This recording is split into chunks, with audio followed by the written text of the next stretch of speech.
Déverrouiller sa porte, embarquer à bord d'un avion, payer son café, tout cela sans rien dans les mains, rien dans les poches, la technologie se trouverait en effet dans le corps. Une notion futuriste qui existe déjà sous forme d'un implant sous-cutané. Ces hommes et ces femmes hyper connectés pensent précéder une tendance universelle. En attendant de voir si le temps leur donnera raison, Anne Maillet les a rencontrés.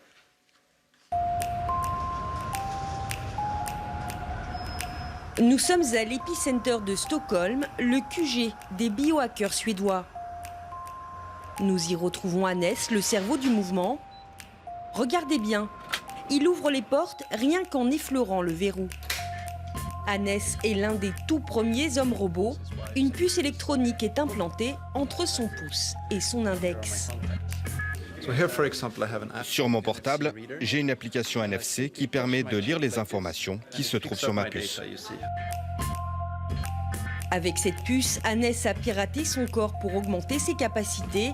De la science-fiction à la réalité, les biohackers ont franchi le pas.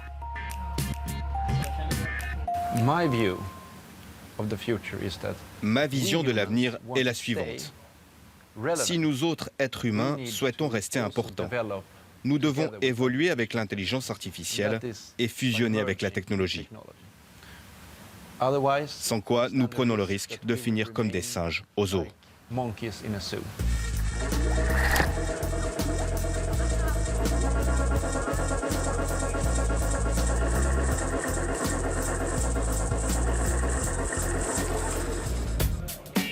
Plusieurs fois par an, Hannes organise au bureau des soirées un peu spéciales. Le gourou des biohackers se voit à la tête d'un mouvement qui va révolutionner le monde. Bienvenue dans une implante party. Ici, ce n'est pas simplement un bureau pour travailler, mais c'est un endroit où nous créons de l'innovation. Et en voici une illustration. Amusez-vous.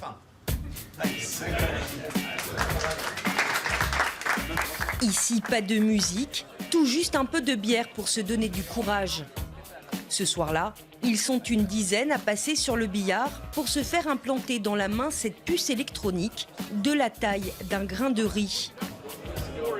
Des étudiants, des entrepreneurs, tous adeptes des nouvelles technologies. C'est la première fois que je me fais implanter, mais tout le monde devrait le faire. C'est l'avenir, c'est sûr. Ouais, c'est excitant. De plus en plus d'entreprises vont s'en servir, donc c'est plutôt cool de le faire dès maintenant. En quelques secondes, la puce est implantée. Johan a déjà réalisé cette opération sur plusieurs centaines de personnes. Il est informaticien et tient un salon de tatouage. Ce n'est pas une mode, c'est de l'évolution spontanée. Intégrer la technique dans le corps, c'est la prochaine étape naturelle. Et voilà. Demain, je vais configurer ma puce pour pouvoir l'utiliser au travail et au fitness. Avec cette puce, la main devient une télécommande. Démonstration le lendemain dans les locaux de l'Epicenter avec Per. Conseiller en communication et marketing, il est équipé d'une puce électronique depuis 1 an. Pour se tête en l'air, plus besoin de penser aux clés. Il déverrouille les portes de l'espace partagé avec sa main et il active l'imprimante de l'étage. Il y a tellement de monde qui travaille ici et puis on a un imprimant qu'on peut partager. Et je sais que ce que j'imprime est à moi et que personne d'autre n'a la possibilité de le voir. Au-delà du côté pratique, Per voit dans cette technologie un futur outil de travail. Dans son secteur, le marketing, elle pourrait notamment être très utile à la grande distribution. Je peux permettre au magasin de voir quelle route je prends dans le magasin.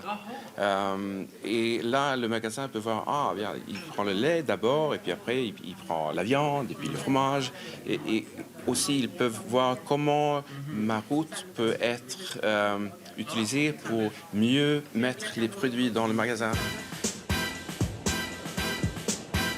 En Suède, plusieurs grandes sociétés comme l'aéroport de Stockholm ont signalé leur intérêt pour cette technologie qui pourrait bientôt remplacer les billets d'avion. Cet employé a fait l'essai il y a quelques mois. Pour Hannes, les biohackers sont des précurseurs. qui ont tout simplement une longueur d'avance sur le reste de la société. Notre monde devient de plus en plus technologique. Donc ça a du sens pour nos corps de percevoir et d'interagir avec la technique. C'est une conséquence normale des changements dans notre monde. On peut pousser assez loin les perspectives dans des domaines plus controversés, en imaginant par exemple des implants dans le cerveau, qui donneraient accès à toutes les pages de Wikipédia en un instant. Ce qui paraissait encore impossible il y a quelques années est déjà réalité. Aux États-Unis, cet homme tétraplégique teste actuellement une puce implantée dans le cerveau. Elle lui permet d'activer à distance ce bras électronique. I close my eyes just like this and I start imagining the robotic arm and what I wanted to do. Aujourd'hui, le développement et l'accès aux nouvelles technologies peut déjà permettre à n'importe qui de gagner de nouveaux sens. À Linköping, au sud de Stockholm, nous retrouvons Johan dans son salon de tatouage. Ici, il implante par exemple des aimants dans le bout des doigts. Avec ça, j'ai appris à mon corps à ressentir un champ magnétique. En une demi-seconde, je lui ai appris le nouveau langage digital. Je lui ai montré comment interagir et communiquer avec des machines. Exemple avec Shadow. Il s'est fait implanter une lampe LED dans la main. Ils ne sont qu'une dizaine au monde. L'implant reproduit la bioluminescence, la lumière produite par les lucioles et certaines méduses. Dès que l'aimant s'approche, voilà, maintenant j'ai de la lumière partout où je me déplace. Je vois même quand je marche dans le noir. Les versions futures de cette lampe ne feront pas que s'allumer. Elles pourront aussi mesurer la pression sanguine ou le taux de glycémie. Aujourd'hui déjà sur Internet, certains biohackers en font la démonstration. Ces implants peuvent profondément modifier nos corps. Cette vidéo explique par exemple comment il est possible de corriger le daltonisme grâce à un implant cérébral. Je trouve ça génial de faire évoluer son corps. Cet homme, par exemple, était daltonien et maintenant il a une antenne implantée dans le cerveau qui lui permet de voir les couleurs. C'est incroyable. Johan a été le premier à programmer ces implants en Suède. Son objectif, permettre à ces technologies de sauver des vies lors d'un accident de la route, par exemple. avec un protocole qui permettrait uniquement à la police, aux pompiers ou aux ambulances d'accéder aux données de la puce. Il suffirait de la scanner pour savoir quel est le type sanguin des personnes accidentées, si elles sont diabétiques ou prennent des médicaments. Un algorithme pourrait ensuite très rapidement proposer différentes sortes de traitements. Selon les biohackers suédois, plusieurs centaines de personnes portent déjà des puces dans le pays. Elles seraient 10 000 dans le monde entier. Mais ces hommes et ces femmes perfectionnés par la technique sont aussi plus vulnérables. Ils laissent encore plus de traces et peuvent être piratés. Un cauchemar pour les spécialistes de la protection des données. Ces puces soulèvent de vraies inquiétudes en ce qui concerne la protection de la vie privée. On ne peut pas s'empêcher de penser que cela va contribuer au développement de sociétés de type Big Brother. Le traçage qui est possible avec ces technologies pourrait permettre à des agences gouvernementales ou encore de grandes compagnies de surveiller les individus, ce qui à terme aura des conséquences très sérieuses sur notre autonomie. Des craintes injustifiées selon les biohackers. Pour eux, c'est justement la maîtrise citoyenne de cette technologie qui empêchera les dérives. Si l'individu prend les devants, il restera maître de lui-même, affirme Hannes.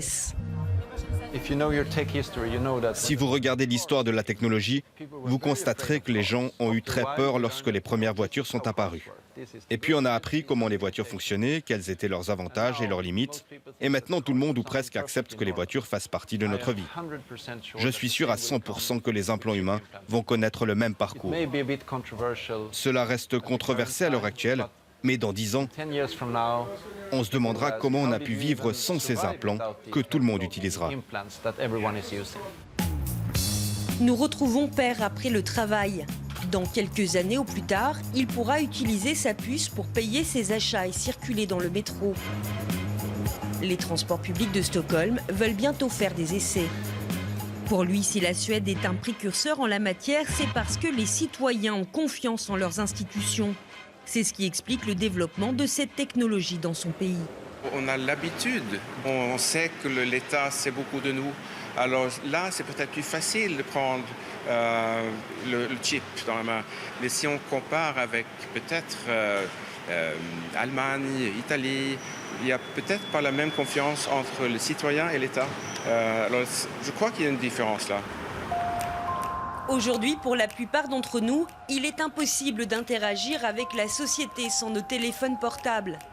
Les implants électroniques comme celui de Père vont-ils connaître la même évolution ? L'entreprise qui les fabrique va bientôt commercialiser un kit qui permettra de s'implanter soi-même une puce. Pour 100 $ environ, n'importe qui pourra devenir un biohacker.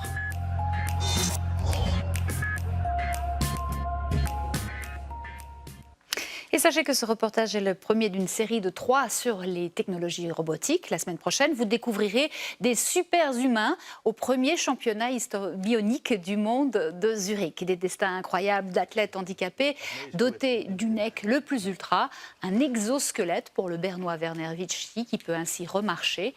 En matière de prothèses, des progrès fulgurants ont été réalisés, permettant par exemple de conduire une moto sans problème pour cet amputé du bras.